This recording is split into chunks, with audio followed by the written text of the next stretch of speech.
நம்ம கடியாவட்டி பக்கத்துல இருக்க தேக்காட்டூர் முனை சந்தை அங்க இருந்து குமரப்பையாவும் சித்தாராஜியும் உப்பு வாணியம் பண்றதுக்காக பழனியம்பதிக்கு வந்தாங்க. அப்ப வந்தபோது இந்த இடம் தெய்வ சிகாமணி பண்டாரத்துடைய மகன் தெய்வநாயக பண்டாரம் பார்வதி அம்மாள். அப்ப இந்த இடம் வந்து மனையா இருந்தது, அவர்களுடைய வீடு. அவங்க பூஜை பண்ண வேலு.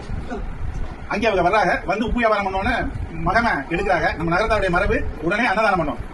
ஆகையினால பார்வதி அம்மாள்கிட்ட சொல்லி அந்த மகமையை கொடுத்து எங்களுக்கு இங்க அன்னதானம் பண்ணணும் அப்படின்னு சொல்றாங்க. அதுதான் இப்ப நடக்குது. இந்த வேலுக்கு முன்னாடி அந்த பார்வதி அம்மாள் வந்து சமைச்சு இந்த வேலுக்கு முன்னாடி பள்ளையம் போட்டு வந்து இந்த இது தொடங்குது, இந்த தர்மம் தொடங்குது.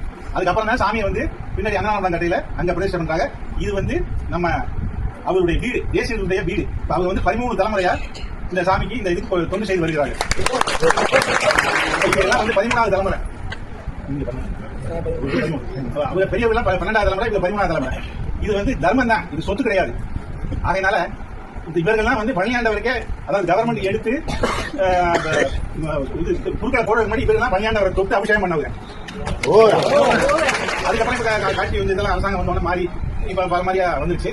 பழனியாண்டவர் ஆரம்ப காலத்துல இருந்து அதுவும் 64 மிராசு பண்டாரங்கள்ல முதல் பண்டாரம் இதுதான்.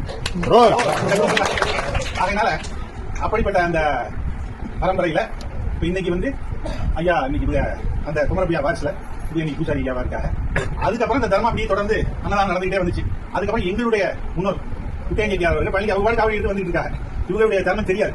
அவங்க பழனியானவர் போய் காவடி செஞ்சு அப்படி போயிடுறது. அப்புறம் வந்து ஒரு நாள் இங்க முதல் பூஜை போட்ட பிறகு முதல் நாள் அன்னைக்கு பழனியானவர் கனவுல வந்து சொல்றாரு.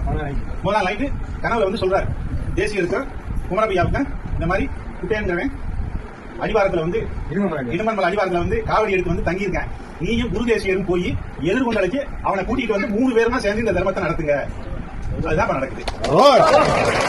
அடுத்து இங்க இந்த அண்ணாமடம் அப்படி இருக்குன்னா இவங்க ஐயாதான்.